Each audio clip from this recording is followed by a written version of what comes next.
तो दोस्तों सब बढ़िया है ना। जानेंगे इस वीडियो में कि व्रत में खाया जाने वाला साबूदाना आखिर में कैसे आज हम बात करेंगे इस गोल मटोल से दिखने वाले सफेद मोती के बारे में, जो भारत में साबूदाना के नाम से जाना जाता है और भारत के लोग इसे खाना खूब पसंद करते हैं। कुछ लोग इसे नाश्ते में खाना पसंद करते हैं तो वहीं कुछ लोग इसका घोल बनाकर इसे पीते हैं। साबूदाना हमारे हेल्थ के लिए किसी दवाई से कम नहीं होता है, इसीलिए तो कई डॉक्टर्स मरीजों को दवाई के बजाय साबूदाना खाना सजेस्ट करते हैं। लेकिन यह सवाल लोगों के बीच सदियों से चली आ रही है कि आखिरकार यह साबूदाना बनता कैसे है। कई लोगों का तो यह मानना है कि यह साबूदाना समुद्र से निकला हुआ मोती होता है, तो कुछ लोग कहते हैं कि ये चावल की तरह पेड़ में उगते हैं। आखिर क्या है साबूदाना का रहस्य, तो चलिए जानते हैं व्रत में खाए जाने वाले सबसे लोकप्रिय आइटम साबूदाना के बारे में। दोस्तों, साबूदाना टैपियोका यानी कि कसाबा के पौधों के जड़ों से बनाया जाता है। यह कसाबा शकरकंद के प्रजाति से आता है, इसीलिए यह बिल्कुल शकरकंद की ही तरह जमीन के अंदर जड़ों के द्वारा उगता है। तो यहाँ पर वर्कर्स इनको जड़ से काट कर अलग कर देते हैं और फिर इनको प्रोसेसिंग के लिए फैक्ट्री में लाया जाता है। इनके फलों को कसाबा रूट कहा जाता है। अभी इन कसाबा रूट्स में मिट्टी लगा हुआ है, इसीलिए सारे कसाबा रूट्स को पानी से स्प्रे करके अच्छी तरह धो लिया जाता है। उसके बाद सारे कसाबा के फलों को कन्वेयर के जरिए पीलिंग मशीन में डाल देते हैं।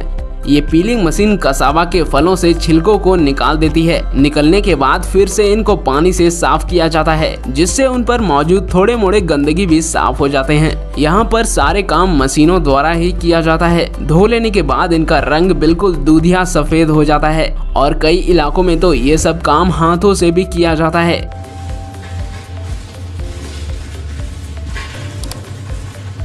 उसके बाद सारे छिले हुए कसाबा रूट्स को एक ग्राइंडर मशीन में भेज देते हैं, जहां इनको महीन पिसा जाएगा।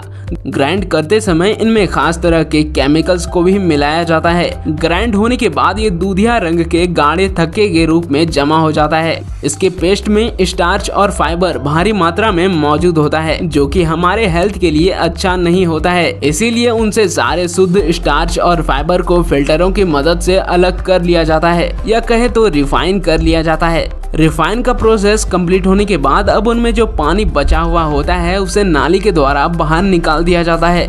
और वहीं दूसरी ओर स्टार्च और फाइबर अलग करने के बाद जो गुदा निकलता है उसे धूप में या फिर ओवन में तब तक सुखाया जाता है जब तक कि इसमें नमी की मात्रा घटकर 12% ना हो जाए। सूखने के बाद कसाबा का पाउडर बड़े बड़े चट्टानों के आकार में बदल जाता है, इसीलिए अब इनको फिर से मिल में ग्राइंड किया जाता है, यानी कि पिसा जाता है। दोस्तों, ग्राइंड होने के बाद यह आरा रोट में बदल जाता है। जी हाँ, इसी क्रम में आरा रोट को भी बनाया जाता है। अगर आप आरा रोट के बारे में नहीं जानते हैं तो आप गूगल पर सर्च करके पता कर सकते हैं। वैसे आरा रोट का यूज क्या होता है हमें कमेंट में जरूर बताइएगा।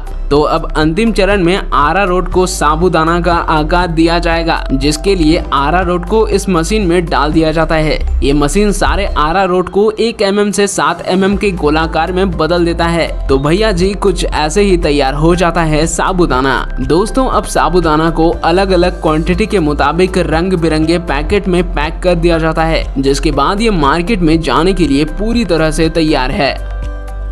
वैसे आपको तो वीडियो पसंद आई ही होगी, तो इसीलिए इस वीडियो को एक लाइक जरूर कर दें और यदि चैनल पर नए हैं तो चैनल को सब्सक्राइब जरूर कर लें, ताकि हमारी ऐसे ही अच्छी वीडियोस मिले आपको सबसे पहले। वैसे